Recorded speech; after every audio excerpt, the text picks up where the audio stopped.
O que vem acontecendo, digamos, nas últimas décadas para responder a sua questão? Qual é o futuro do trabalho? É preciso dizer uma nota sobre o presente do trabalho, sem o qual a gente não pode falar sobre o futuro. Nessas últimas, desde 1970 para cá, final do último quartel do século passado para cá, que tem havido uma tendência, digamos assim, crescente e acentuada, que tem mudado profundamente o modo de ser do trabalho, tal como existia, por exemplo, nos primeiros 70 anos, dos 3 quartéis do século XX, para esse período, década de 70 para cá.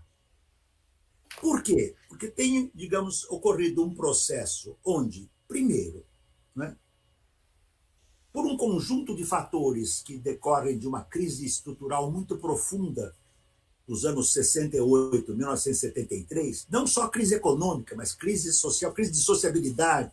Vamos lembrar que 68 foram as lutas em Paris, na Europa, na América do Norte, na América Latina, né? Tanta invasão russa, tchecoslováquia, quer dizer, é o ano que balançou o mundo. Né? A partir dali, e eu tenho pouco tempo, então eu tenho que ser mais breve, a partir desse momento, primeiro, tem 3 movimentos muito fortes, entre tantas outras coisas. O primeiro, um mundo maquínico, informacional, digital, passou a se desenvolver seriamente. O resultado dele mais recente é a indústria 4.0, né, que a gente pode depois debater, onde as necessidades humano-societais não são a sua prioridade. E para não dizer que eu estou exagerando, exemplo, a pandemia. Tá certo? Nós estamos vendo que a hora que a população, especialmente a população trabalhadora pobre, precisou da saúde pública e do Estado social para, digamos, se preservar frente a uma tragédia pandêmica como essa, bom, o resultado nós estamos vendo, não é preciso sequer comentar, nem dar dados quantitativos, porque eles estão mudando, né, a cada hora. Né, e o Brasil está seriamente e tragicamente, né, de vice na tragédia atual, né? E corremos o risco de passarmos de vice para primeiro lugar. Ao mesmo tempo, Nery, que você tem esse avanço tecnológico espetacular, hoje não existe um trabalhador de aplicativo, não existe um trabalho na universidade, não existe um trabalhador na construção civil, não existe um trabalhador na saúde que não trabalhe, por exemplo, com o seu mundo digital, com o seu equipamento, seu computador, o seu equipamento digital ou seu celular. Um trabalhador, por exemplo, da construção civil hoje que não tem celular não consegue contrato, não é chamado para trabalhar. É simples assim. Isto vale para bilhões de pessoas. Né?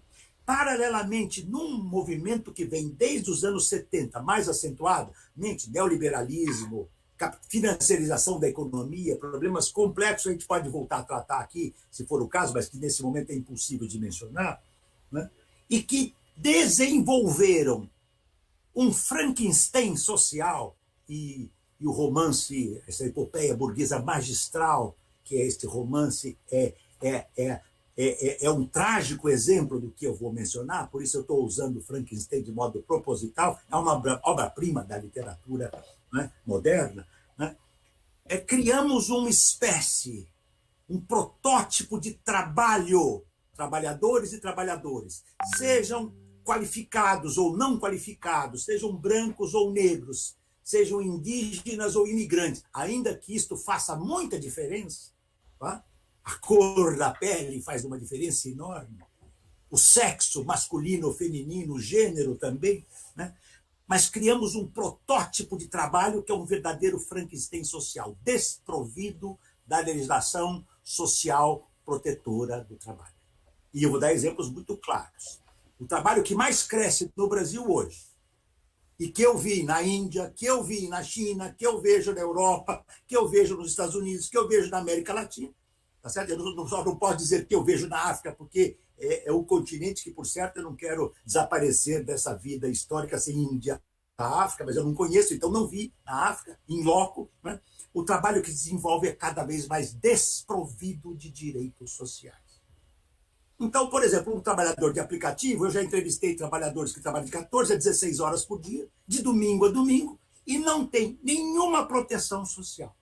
E isto, Nery, se aprofunda mais no sul do mundo, por razões óbvias, na China, na Índia, no continente asiático, na África, na América Latina, nos bolsões de imigrantes da Europa avançada. Eu pesquiso, trabalho como professor colaborador convidado em universidades europeias, especialmente em Veneza, na Itália. Pude estudar, porque o curso que eu trabalho lá de pós-graduação é um curso de Lavoro e Imigrazione, são trabalhadores, imigrantes e trabalhadoras que vivem, como dizia minha mãe, o pão que o diabo amassou. Minha mãe usava muito essa expressão, ele vivia o pão que o diabo amassou. E o que é esse pão que o diabo amassou? É a desregulação do trabalho. O problema é que, no contexto trágico da pandemia, que não é uma aberração da natureza, mas é a aberração de um sistema sociometabólico de funcionamento, é outra coisa muito mais complicada, né? Este quadro está se acentuando. Então, eu te diria, a primeira possibilidade que eu visualizo, né, no futuro do trabalho, quando a pandemia chegou aqui entre nós tínhamos, arredondando para cima, mensuração do IBGE, 40% de trabalhadores e trabalhadoras da informalidade. 12 milhões de desempregados e desempregadas até fevereiro de 2020. E quase 5 milhões do desemprego por desalento. Ou seja, chegando aí a 17, 18 milhões. 50, 40%, quase 40 milhões, em torno de 40 milhões naquele momento na informalidade. Quer dizer, nós corremos o risco de termos daqui a 2, 3 anos 60% na informalidade. E daqui a 5 anos, 80% na informalidade. E qual é a tragédia disso? Bom, imensa. E a mais evidente é que são os que estão morrendo. Morrem mais jovens hoje nas periferias do que idosos nas classes médias, altas e ricas. Por quê? Porque elas têm uma seguridade mínima. Segurança privada, habitam habitações dignas, tem sistema médico, tem alimentação, tem limpeza, tem tudo aquilo que falta para as maiorias trabalhadoras. Né?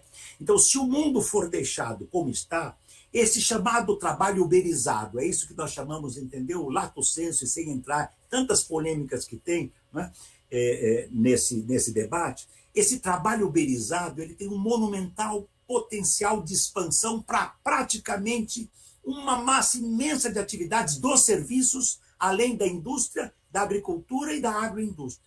Nós poderíamos ter médicos uberizados, como já temos, professores e professoras uberizados, tá certo?